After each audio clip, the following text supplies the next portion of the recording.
3 หัวดิ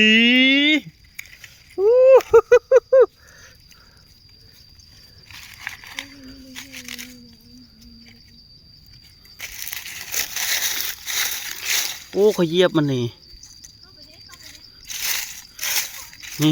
ละอ่อนขนาดพี่น้องงามแต่นี่เห็ดเพาะบ้านนาหากินตามธรรมชาติ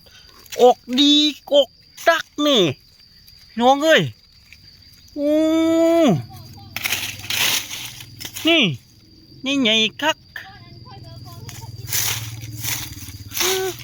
นี่พี่น้องโอ้แต่มันแก่เลยนี่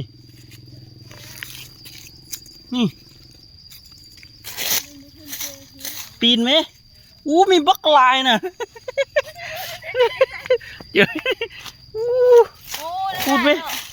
คูดเท่านี้นะมีนะแต่มันแก่หมดแล้วนะลักเข้ามานี่ละอ่อนกันนะพี่น้อง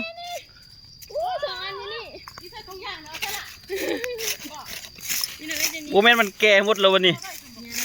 ปีนลักหัวโอ้